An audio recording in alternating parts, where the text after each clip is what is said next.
मेरा ये कहना है कि आने वाले वर्ष में आप क्योंकि बिहार की राजनीति पर कदम रखे हैं, लेकिन आने वाला वर्ष जो है 2024 में लोकसभा चुनाव है, तो उसमें आपकी कोई भूमिका होगी। और दूसरा है कि जो अभी वर्तमान में राजनीति है वो गठबंधन को लेकर के है, तो क्या ऐसा कहीं दिख रहा है आपका कि किसी के साथ आप इलाज भी कर सकते हैं बिहार की राजनीति में? पहली बात आप ये समझिए कि जब मैंने पदयात्रा शुरू की उसी दिन ये बताया है कि दल तभी बनेगा जब मैं करीब करीब पूरा बिहार पैदल चल लूंगा।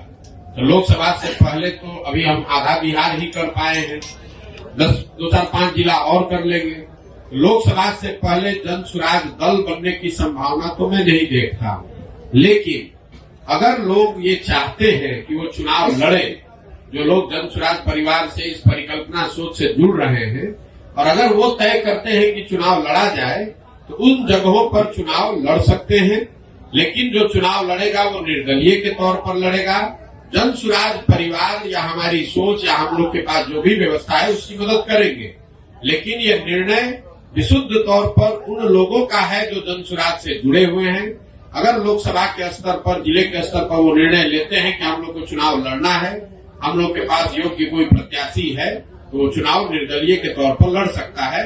इसका एक उदाहरण आपने देखा होगा, पहले 5 जिलों में जब हम लोग पैदल चल लिए तो वहां पर एक उपचुनाव हुआ, कई उपचुनाव हुए, लेकिन उसमें एक शिक्षा के एमएलसी का भी चुनाव हुआ।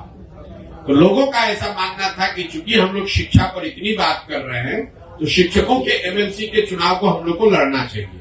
तो उन 5 जिले के जन सुराज के साथियों ने मिलकर ये तय किया और अपने में से अफाक अहमद जी को चुनकर प्रत्याशी बनाया गया। वो लड़े निर्दलीय के तौर पर, लेकिन चुनाव जीते, अभी एमएलसी भी है।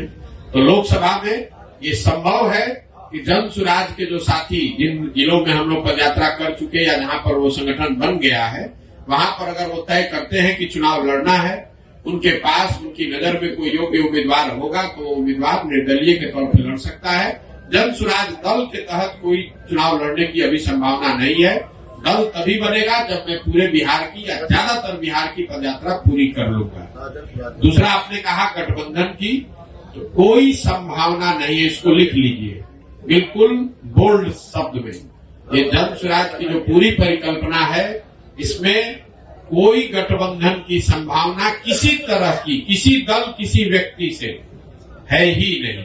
ये नई व्यवस्था बनाने की बात है। ये एमएलए जीतने का, एमपी जीतने का, चुनाव लड़ने का अभियान नहीं है। बिहार में व्यवस्था परिवर्तन के लिए इतना बड़ा संघर्ष हमने शुरू किया है। हमको 10, 20, 50 एमएलए जिताने में कोई दिलचस्पी नहीं है, एमएलए जिताने में भी दिलचस्पी नहीं। हमारी दिलचस्पी है कि बिहार को जीता जाए, लेकिन बिहार को सही लोगों के साथ जीता जाए, उनके पास सही लोग जीते और उनके पास योजना हो, तभी बिहार सुधरेगा। और जो हमारी अपनी समझ है कि जो अभी तक हमने देखा है 16 महीनों में, अभी तक जो मुझे दिख रहा है, जब ये दल बनेगा तो बिहार की जनता तैयार है। या तो वो इस दल को अर्श पे बैठाएगी या फर्श पे रखेगी, या तो जन सुराज को 0 सीट आएगा या इतना सीट आएगा कि आप उसको गिन नहीं पाइएगा। इसलिए गठबंधन की कोई जरूरत भी नहीं है। ये संभव है कि सारे प्रयास के बावजूद जनता इससे इत्तेफाक न रखे, लेकिन अगर इत्तेफाक रखेगी तो ये मॉडल ही ऐसा है कि इसमें या तो आप पूरा ही आपका है या नहीं तो कुछ भी आपका नहीं है।